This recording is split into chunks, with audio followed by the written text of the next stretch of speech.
Welcome to another edition of Rams Up Roundtable. I'm your host, Tom, at RamsBeat on X. Today, joined by my co-host on the Rams Up podcast, Mark. How you doing, Mark?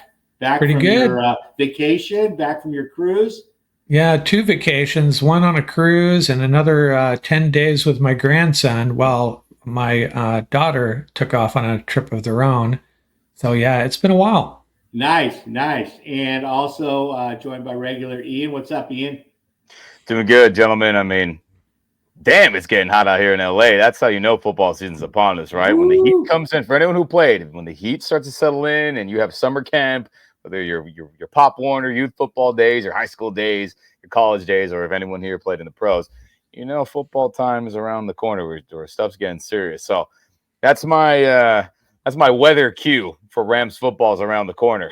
Yeah, it's heating up, and right when it's supposed to cool down. So good stuff. Well, let's dive right in here. We got some topics here to discuss. Let's start with the NFL Films version of the documentary that kind of looked at the Rams and a couple other teams. I think, right? The pick is in is what it's called, my friend. The pick is in, right? The NFL Films, the pick is in on Roku channel, and so, but notably, they talked a lot more about the Rams wanting to trade up, and than the sort of the Rams documentary did, and so Ian, you were saying, why don't you describe the scene for the listeners?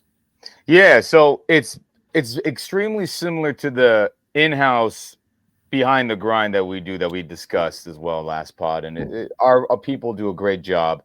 But let's just be real about it. It is a bias towards our liking, Rams, and positivity, right?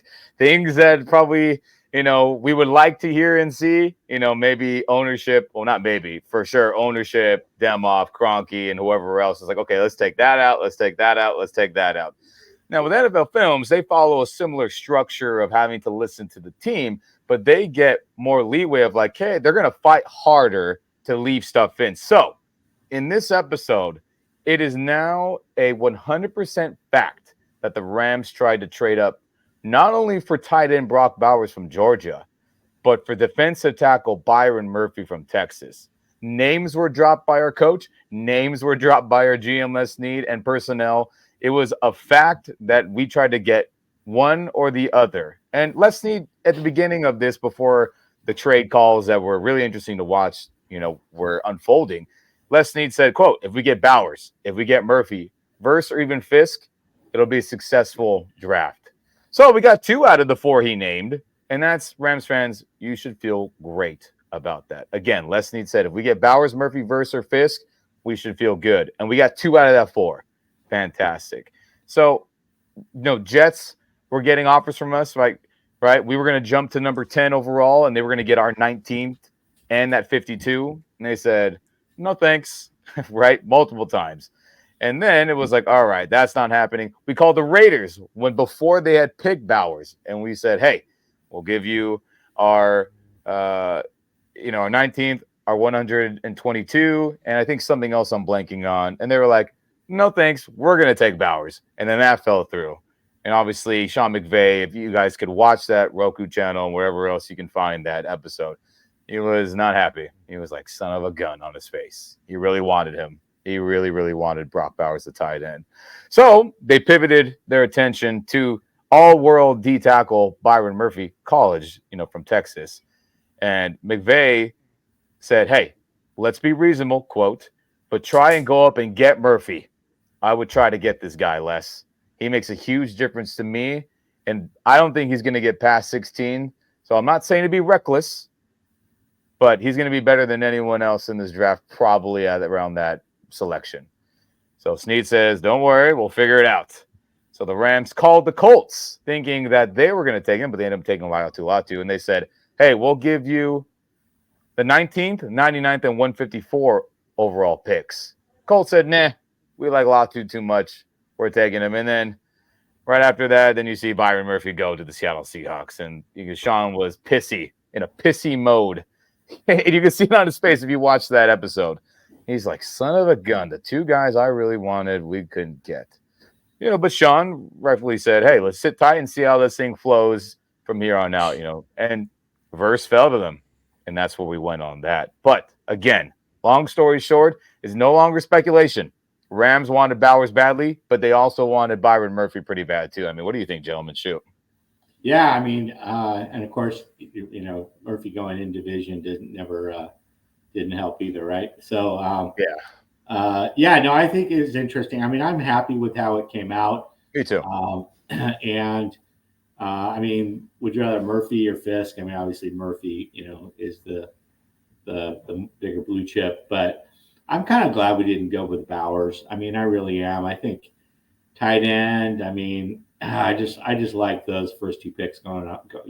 Really shoring up our defense. I mean, we got enough. I agree with you, man. And we got Parkinson. I don't know. I'm glad. Yeah, we're invested in that tight end position. I mean, right, gentlemen? That would have been like we just played Colby. We have Davis Allen, who was a pretty solid rookie. Right. And then Higbee, he's still under contract. It would have been messy. And I would have now we all would have been like, it could work. It's gonna be so cool. But then it's like, what are we doing with the tight end spot? Like, so it worked out better. I agree with it. What about you, Mark? I mean, that was pretty crazy to hear, man. Well, I was really doubting that the Rams were interested in trading up for Bowers. Didn't make any sense to me either. And then my special assistant, he said, you know what? How sweet would it have been to have Cup, Puka, and Bowers, assuming Bowers is all that he's made out to be. But that said, I remember we would have given up a couple of our draft picks that really solidified our roster, I think. So overall, I'm happy too. One point, I thought I heard them say, and I talked about this on one of the podcasts, I thought McVay said he wanted to get 2 of 6 players. And I don't know who the other 2 are. I never figured that out. So if either of you know, I should please share it. I couldn't figure it out. We know who the 4 were. But yeah, I'm happy with the way it turned out. I think, adding, 2 extra, not getting Bowers, but adding 2 extra guys, not getting Murphy, but adding 2 extra draft picks. I'm pretty pleased with how it turned out. Yeah, definitely. Yeah, me too. I mean, and Sean said, if we can't get Verse at 19, let's trade back less. So it was either Verse or we were going to accumulate more draft picks. I mean, so I think things worked out greatly. I mean, shoot. That's the way the NFL goes, man. Think about this, too. Think about the trade, how it didn't go down for McCaffrey back in 2022 and how different things will look at then. We got denied. And then think about in that same season, the big trade we were going to make for, oh my gosh, Brian Burns. I was blanking on his name right now, and how that got rejected. Sometimes the moves that you don't make end up working out much better. I mean, think about the timeline we would be on right now if one or both those trades happened. Oh, man. The Burns one, oh man, that would have been a disaster. Yeah. Yeah. So, I mean, that might have been just, trying to get Aaron Donald help. Like he talks about it and people talk about it. AD, he's thinking about retiring. We got to get him some help. He'll stick around, So whatever you pick for whatever picks you gave up for Burns, you're really trading for Burns and Donald, right? Which, I don't feel that way. I guess that would have been worth it, right? For 2 or 3 more years. But anyway, it's cool. I'll take these 2 outside linebackers in my background. That's fine with me right now. Young and inexpensive. I'm so excited. Exactly. So one of the things though, is about the tight ends. All of a sudden, the Rams just have this, interest in tight ends. All of a sudden, and so we were talking about next topic, the pistol and the usage of, and with the tight ends are so critical in the pistol because it gives you that extra blocker, but they can, when you want to pass out of it, you can also throw, if they can catch, if they're not just blocking tight ends. So obviously, Higbee has always been solid in that area. He's hurt right now, recovering, and Davis is good, and Parkinson. Yep. So we got our guys right, and so that that you can understand why he may have been wanting the Bowers, in there as well, because we might go with a lot of 2 tight end sets, right? It could even go 2 tight ends, 2 running backs, 22, 12, 21, and I would like to see it. mix it all up, right? And then, Yeah. but all of that is predicated on continuing to have success in the pistol, which after the bye last year, it was all in on the pistol. By far the most snaps in the second half of the season in the pistol. And it worked great. And that's one of the reasons, running those gap schemes, those duo, a mix of that and some outside zone that McVay's always run. And it just worked great. I mean, Kyron had a stellar second half. And so anyway, I just want to talk a little bit about the pistol. Ian, why don't you describe what it is, how it works, the pros and cons of it, and then, get into what we think is going to happen this year. Yeah, and real quick, to everyone out there who is unfamiliar with a lot of football terms, don't worry.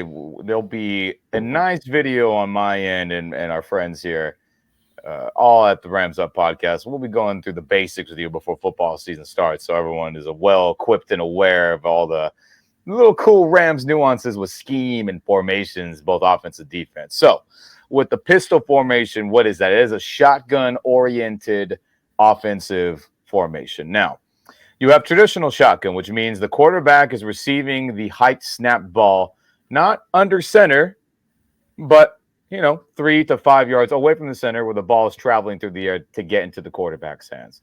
That is what a shotgun snap and shotgun formation is, quick and easy. So now, usually the running back is lined up on the left hip or the right hip of the quarterback in a regular shotgun formation, no matter where the receiver and tight ends are. Usually that's how it is. Running back's either left or right of the quarterback by his hip.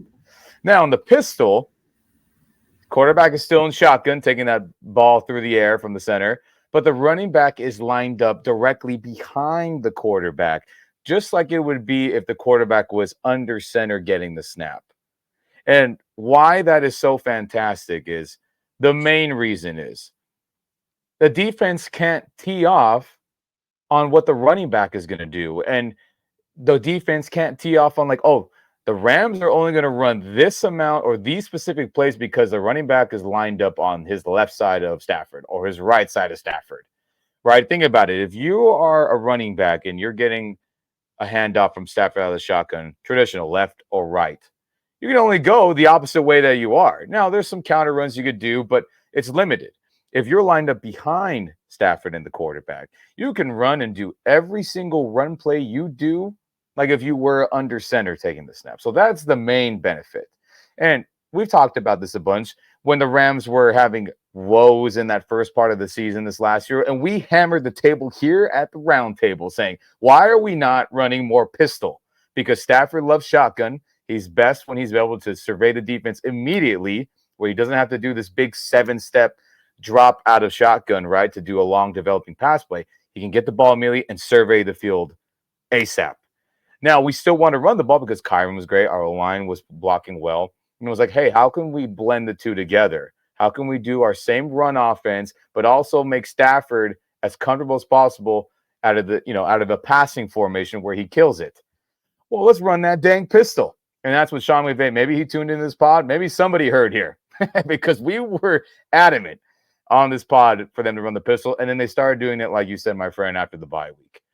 Kyron was explosive.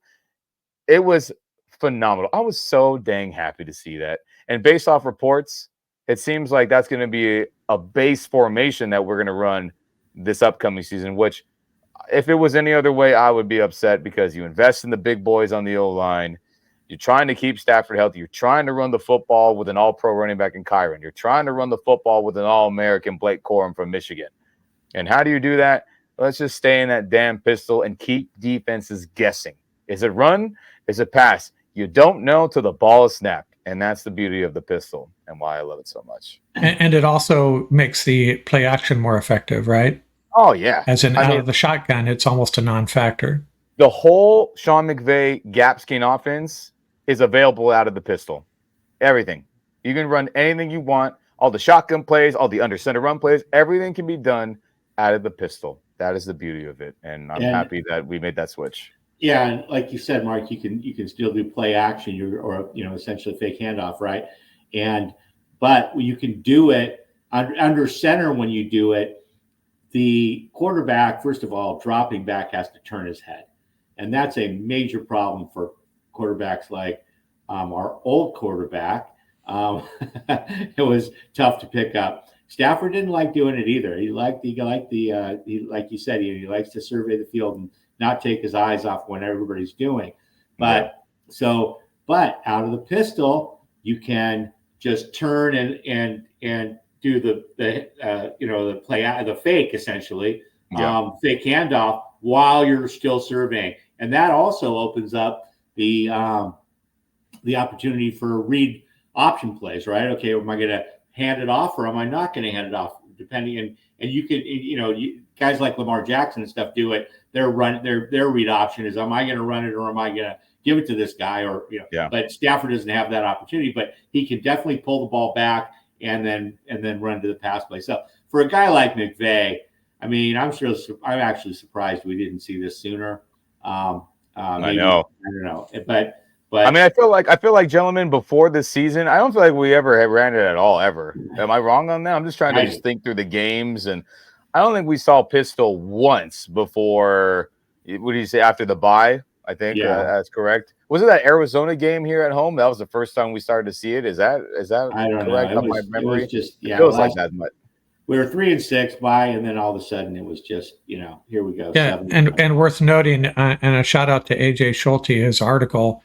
The Rams had very sneakily, perhaps, hired 2 coaches with extensive pistol experience on the offensive side of the ball, and Blake Corum apparently ran a high percentage of his plays out of the pistol as well. So there may be a plan going on here to definitely lean on the pistol more. Yeah, please. I think so. Yeah, with that. Please, Coach McVay, please, if anyone tunes in from the Rams, just please run the pistol as much as humanly possible. Please. It'll benefit us greatly. Anyway, that's all I got to say about Speaking of McVay, I mean, there's, the word on the out of camp is and so forth is that he's just, and he's even said he just feels rejuvenated. It's like he just has this. It was a rough couple of years, all the stuff that's going through personally with, on the upside with the kid, and which is fantastic. But it also does change things a little bit, in terms of being a workaholic head coach, and then the stress of that down season after the Super Bowl, and then his wife and their family having the ties in Ukraine, and so just a lot going on, and. But yeah, so he's rejuvenated. I mean, what's your take on that, Mark? Yeah, it seems like it. I heard one comment. He basically acknowledged that he may have been in the doldrums there a couple of years ago, and I think his comment, "What was I thinking?" And it probably a lot of it probably has to do with the fact that they've added so many young players over the last 2 years, guys that I mean. He's not surrounded by veteran players anymore. It's a bunch of young, hungry guys, and that's got to help. That's got to help his disposition and his excitement coming to work every day, coaching up a bunch of young guys, right? Yeah, I mean, it has to. That I'm sure the new addition to the coaching staff, right? There is always new faces. Sean is having to work with, so I'm sure maybe that's. Been a rejuvenating thing outside of the young players. But, man, sometimes, I mean, we all do this as human beings, right, gentlemen? I mean, let's just be real for a second. Sometimes the destination, the goal, we're tunnel vision on that, right? And Sean has described that too, about the Super Bowl. Winning the damn Super Bowl was the goal. That he lost his way on the journey. He didn't enjoy the journey, or he wasn't so immersed in that journey, the good, the bad, the great, the ugly. And when the goal, winning a championship, or the goal in any of our lives, when that's the only thing, then is it as fulfilling once you get it? And for Sean, it wasn't. And that's why it was a crash and burn in 2022, and part of, I'm sure, some other things going on. But from my eyes, that was the main thing. So, he talked about having a young child, young players, new coaches. I mean, he has a better perspective about coaching, and he's happy about it. And he says, man, it feels like you're one again. Quote. Thank God. Hey, give us another 7. And I mean, shoot, I think you said as well in that little interview, he's like, I guess you guys are going to have to drag me out of here. And I'm like, yes, I hope that's the case.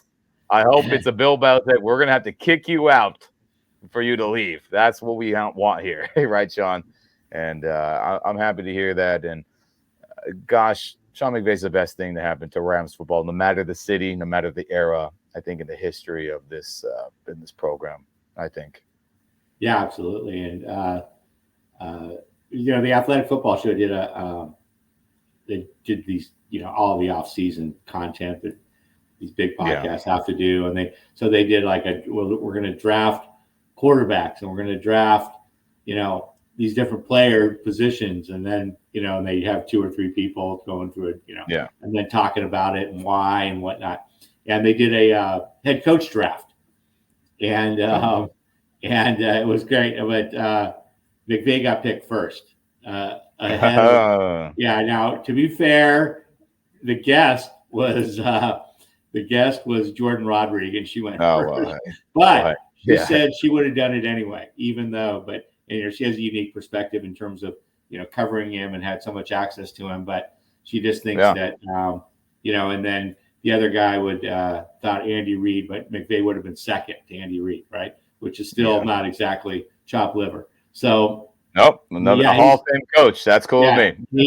He's thought of so highly around the league. And then I just heard some other guys talking and about on a pod today actually that talking about Kyle Shanahan and where would you draft Kyle Shanahan or Sean McVay? Those were the 2 guys they were really talking about. If you were doing a draft of this year's draft, and at what pick would one of those guys go in if they were available? And these guys were saying right around number 10. It'd be 10 quarterbacks, those top player positions, and then those guys would be, top of the, middle top of the first round. That's how big of a difference they make. So, and then obviously McDaniel's highly thought of, but all those guys that came out of that whole Shanahan group and Gruden group, McVay is just but McVay's he's great, but he's very emotional, right? And if he kind of wears it on his sleeve, and if he's not clicking, everyone's gonna kind of know it, I know it's a yin and yang of it, ain't it? Shoot. Yeah, his body language on the sideline during that one sad season was pretty evident. He looked like he didn't want to be there, and that's what got everybody started up about this retirement talk, I think. Yeah, I mean, he turned over in that Packer game that year. He turned over play calling duties. It was crazy. He didn't call the plays. It was kind of nuts. McVay not calling plays, right? Anyway, well, good news is all that's in the past. We have a rejuvenated Sean McVay, bunch of young guys that he's coaching up, and super excited. So let's get out of here on some quick outs. We're going to call them the quick outs. Nice. 2028 preseason games, Ian, are going to be played where? You know what? I have no idea. I hope that would be pretty cool if it was a Coliseum, right? I mean, I don't see why that wouldn't be an option. And maybe that probably, actually, I'm thinking about it as I say it, that probably won't be the case because in 2028, guys, we have the Olympics coming to Los Angeles. So SoFi Stadium is going to be occupied, I think, with a mega pool, or they're using it for something incredible. And a majority of the LA area out here in Southern California is going to be occupied. So maybe I said the Coliseum, that's probably not going to happen. They're probably going to do track and field there, let's just be honest. So who knows where that's going to be.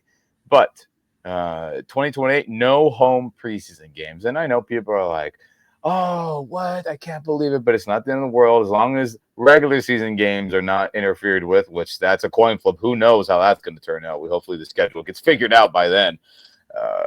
But it'll be cool to see them at the Coliseum. But again, like I said, there's probably going to be track and field there. But, I mean, Rams Nation, let us know if you're watching on YouTube or email us. What do you think they should play in the comments or through our email? Because I'm curious. I want to hear some good suggestions. What about you, gentlemen? Well, for 2028, no preseason games at home. I don't think that's a big deal. I suspect they'll play at Oakland, at the Chargers. Well, they can't play at the Chargers. That's gonna present the same problem for the Chargers, I assume, huh? Yeah. They'll find some short distance preseason games, all on the road, is what my guess would be. Or, I don't know. I haven't really thought about it, but I'm not too worried about it. You know how the Rams treat preseason. they'd just as soon not even show up, probably. Yeah, we might only have 2 preseason games by then anyway. Oh, yeah, that's right. 18's upon us, isn't it? Yeah, 18 is games. upon us for sure. Yeah. So okay, so I agree. Not a big deal at all. And training camp. Speaking of dates, training camp dates are announced. Ian, what are those training camp dates that fans are allowed into LMU to see their Rams? Yeah, so at the end of July, so after everyone parties on the 4th and everyone has their couple weeks to recover from a hot summer of fireworks. So July 25th through July, July 25th through August 1st. And there's like a little break, and then they're back for August 3rd. So I want to say there's a couple days that are sprinkled in that are for season ticket members only, if I'm not mistaken. So that might be that August 2nd date, and maybe another one I'm just not I'm blanking out on. But hey man, for a good week and a half stretch, pretty much, we're gonna have those open practices. Now, if you go on the Rams website, or if you go on to the Rams app, if anyone has that downloaded, I do as well. It's very informative. You can see the map of how they're going to have it laid out, all the events, where the practice field is going to be. And man, that place, to me, is going to be jam-packed because, obviously, our gentlemen, you can go into detail about the university. You've been on campus more than I have. I mean, for a professional training camp, it's going to be crammed there. It's going to be crammed. And based off that map, there's not going to be 2 fields of practice room like it was at UC Irvine, or what is the standard at any NFL facility where there's 2 separate 100-yard football fields. It's only 1. So, I mean, seating area, practice area is going to be a slammed event out there by the beach by LAX. So I'm excited. Hopefully we can all get together for that. Maybe we do an episode out there. That'd be fun. That'd be fun. But yeah. Everyone, if you're not too sure on a date, I'd say figure it out ASAP once those tickets, those free tickets are available for you. And pick a day because it's going to be slammed no matter the day you choose. So, I think Paul is planning on coming out, Paul Walia. So we should probably let him pick a date and us converge on that date if we can. I'll definitely show up if you guys are there and Paul's there. There's a 2 or 3 days that are off my calendar. I'll let you know offline. But other than that, let's do it. That's great. Looking forward to that. Yeah, me too. So some quick injury/health updates. So Cooper, all reports are that Cooper Kupp, right? He's been having this. McVay said that his injuries were a lot worse than over the last couple of seasons than they let on. That he let on, he powered through it, and he just wasn't. Wasn't even close to 100. I don't know what they didn't put a percentage, but he was banged up a lot, and you could tell, right? He'd go out there, he's healthy, he's playing, and then the next thing you know, he's limping around. He didn't even get on something that looked pretty negligible. So he was banged up. But the good news is, all reports are that he's back to 100, the old Cooper Kupp, and it's showing at minicamp, and he's super excited. And boy, a 2021 version of Cooper Kupp and and Puka Nacua, and oh man. So and then Kyron, I guess really hasn't been much news on him. He's just kind of recovering a little bit from his foot, and then Trey White, how's he doing here? Yeah, I mean, Sean says he's making good progress. So evaluate him, I guess that week before training camp starts and see if he'll be clear to be a major participant, if not full. So that's good. I mean, he's the wild card, ain't he, gentlemen? Like, if he returns to Pro Bowl or All-Pro level performance, which he has been before the, severe ACL, before the severe Achilles injuries and back-to-back seasons, I mean, gosh, that's just crappy for any athlete, any person, really. If he gets back to that form for $10 million, what a steal that would be for Rams football over here. And we'll be in good shape as a playoff team if he's able to perform in tandem with D. Will that's back. So, I mean, shoot, I hope things continue to go well with him. And again, based off Sean's comments, things are trending in the right direction. And I guess that's all you can hope for at this point of the offseason, huh? Yeah, there was there was an article out. I guess ESPN did it. I don't know when it dropped, but I read it today that they ranked the starting rosters for the all 32 teams. Yeah. And I don't know if you guys saw it, but the Rams they ranked 14th. So okay, all right. Yeah. I mean, I'll take that. Again, it is based off like, hey, how does Cam Curl perform? Right, an underrated, unknown player who the film is pretty good. Trey White, oh, he's injured. D. Will, people just don't know about him, even though in PFF, if anyone cares about that, he's been top 5 the last like 2-3 years in every stat in that. So it's a preseason time. People just talking nonsense and right. Making their content. But yeah. Any other health injury updates, Mark? No, I do not, but I do have a question. Does anybody have a clue where Quintin Lake is going to end up in this defense? Do we know that yet? I certainly don't. You know what? I don't have 100%, but based off the kind of the things I hear, I mean, Quintin Lake they're pushing, the Rams organization is pushing him to be a captain and a face of the franchise guy. You see him on the NFL Network doing stuff. You see him doing all the fashion stuff with the Rams. The Rams collab with a lot of different, boutique and high-end clothing brands that do these expensive Rams apparel. They always have Quintin Lake modeling. I want to say his girlfriend, his wife, fiance, pardon me if anyone in those families are listening, and I just don't know what the relationship exactly is. But I think she models, so then Quintin's absorbed in that. Rams are just pushing everything about Quintin Lake, modeling, captain, talk of the Rams on all the networks, and he's a good player. He played in that big nickel / star role, depending on the team we were playing. But it seems like he's going to play traditional up top safety this season. Yeah, that's what I was thinking. Yeah. It seems like based off his comments talking about that big nickel star that he did what he was asked, but he would rather play like in a smooth way of saying, I didn't like that, but I did it because that's what the coaches asked me to do type thing. Yeah. And real quick, and based off the reports of Russ Yeast and Darion Kendrick getting a lot of snaps at the star, big nickel, I mean, that in tandem with his comments, it seems like Quinton's going to play up top safety with Cam Curl. Well, a lot of that could roll back into Trey White. Now, if Trey White can go as a number one corner, okay, everything falls into place. If he can't, there's going to be a lot of dominoes could fall. It'd be interesting. They got some flexibility though. They got some guys with some experience. Man, it'd be a really big deal if Trey White is ready to go game one. And real quick, gentlemen, as you're talking, it just brain blasted to me. The only player who liked the star was Jalen Ramsey. But nobody else has enjoyed playing the star in our Rams defensive scheme. Think about it. We all wanted Kobe Durant because he was smaller, quicker dude. He was vocal, again, you got to read between the lines. He did not enjoy playing the big nickel star. Quintin Lake, read between the lines, he did not enjoy playing the big nickel star.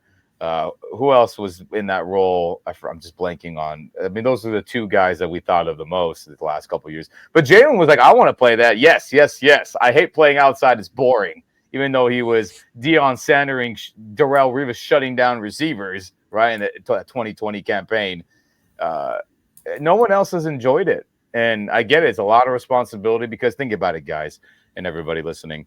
If you're an outside corner, you are benefiting from the receiver only being able to run his routes straight ahead and pretty much inside, right? If you're guarding somebody from more inside the offensive formation, the slot or the tight end spot, they have the entire field to work. And that's just more stress on you as a defender, the big nickel, the star defender, having to guard the whole field instead of maybe, 60% like you would be playing on the outside, a la old school Jalen Ramsey, a Trey or D. Will that we'll have in the scheme. So I get it why players are like, I didn't enjoy that. It's a lot of responsibility. But luckily, Russ Yeast played really good at the dime linebacker spot where he's substituting Roseboom to play next to Ernest. So he's used to having to be able to guard that middle of the field and outward. So hopefully he can claim the job, and then we'll see maybe a Cameron Kitchens maybe plays that dime linebacker spot, which I wouldn't mind either. So we'll see how it's going to play out. But I know I made that longer than what it should have been. Apologies. But Quintin Lake's going to be up top. That's what it feels like.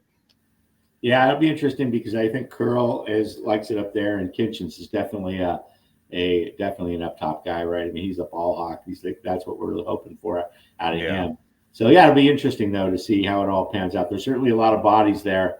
There's no shortage of young, athletic, a little bit of experience with Curl, but that's about where it ends for the safety crew in terms of experience. So, yeah, a lot of options there. So, Mark, why don't you take us through the proud lineage of Rams quarterback wives that are just so prominent in getting quotes out there? Yeah. I'm probably not going to get the details on the Vince Ferragamo's wife. I don't even remember her name, but if I remember correctly, she had a little bit to do with him ending up in Canada, as I remember it. And then you go to Kurt Warner, and Brenda Warner was not very popular, being a little more vocal, I think, about certain things. And, a lot of people are just averse to, wives, period, speaking up. And I don't really blame them. It's, they're attached to a very prominent athlete. And yeah, I guess we'd all wish they just zipped it. But hey, I never had a real issue with either one of them. I really didn't. And I don't have as big an issue with Georgia Frontiere as most Ram fans apparently either. And then you get to, Kelly Stafford, and I don't know what your guys' take on this is. And I did not do a deep dive. I just read the headlines on this. And if I understood correctly, she probably said something on this podcast that would have been better left unsaid. But, we just got to learn to laugh about it a little bit. What I want to know is this news to Matthew? And the way it was, for those of you who, or my understanding is she said that she dated, the word she used, I understand, is dated the backup quarterback to make him jealous. And I think that's a big deal. You can take that a lot of ways. What does dated mean? And, we're talking about college kids, Back at Georgia, right? Yeah. Yeah, right. So I don't know. Maybe you guys disagree with me, but I thought it was almost funny. And I wonder what that conversation in the Stafford house was that night. I imagine Matthew would probably prefer that she didn't, share that information. But yeah, to my understanding, it was like, hey, like they were on and off dating. Like, Stafford was, all-American quarterback, didn't want to be in a relationship really with his now wife. And I guess, that was her way of pushing him to really want to be with her, right? Get a little jealousy in there. Oh, you see me with another guy. Right. You don't like that too much, right? So it was one of those, deep mind game tactics that I know some women like to play out there, the deep, long game, the mental. They like to attack. And look it, in terms of like, should that have been said?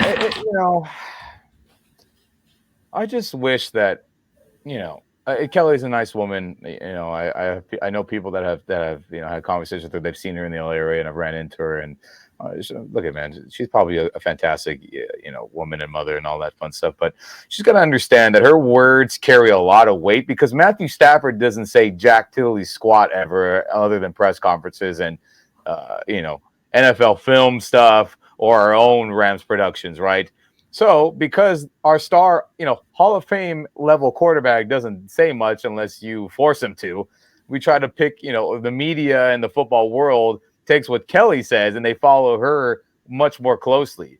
So Miss Stafford, Miss Kelly Stafford, if you happen to be tuning in, or anyone who knows her, I would say, hey, look it, we appreciate your fandom, but let's just save whatever you have to say until after Matthew Stafford's retired. Because I think every offseason since you've been with us, there's been something from your podcast or another where the NFL community, not just Rams community, have blown it up severely, where now we have to talk about it and address it here. Okay. So it was insane. I mean, we got ESPN talking about it. We have all the biggest football podcasts talking about it. We have Hall of Fame retired players chiming in. I mean, golly, just like last year when it was like, Matthew Stafford isn't getting along with his young teammates, and how that got blown up on all the podcasts, all the networks. It's like, Miss Stafford, realize your words carry a lot of weight. Just wait until the man is retired to talk about negative things. Please.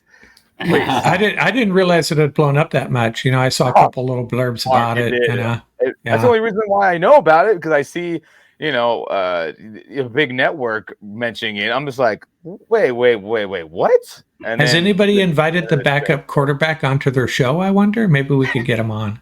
Maybe we should get it. Oh, Yeah. goodness gracious. We don't want to do that. Yeah. All with this undercurrent of the Playboy Jimmy G being the backup quarterback. Oh, of course. Yeah. Oh, of course. That's what everybody talks about. Of course. Well, good stuff. Well, good show, you guys. I think we're out. So thanks again. We'll try and get back next week. Actually, I'm out next week, but you guys can get in there. But come back strong. I'm going down to Cabo. Yeah. I'm going to go try and make some big blockbuster trades. That's where the Rams do all their, get on that phone and start making calls. Do all their tequila inside you. Do all their business to see bumping into all those all the players down there in Cabo. But well, good stuff. Thanks a lot, you guys. It's been Rams Up Roundtable. I'm your host Tom at Rams Beat on X, joined by Mark and Ian. Thanks, guys. Thanks a lot. It's been fun, gentlemen. Football is upon us, and everyone out there, be patient.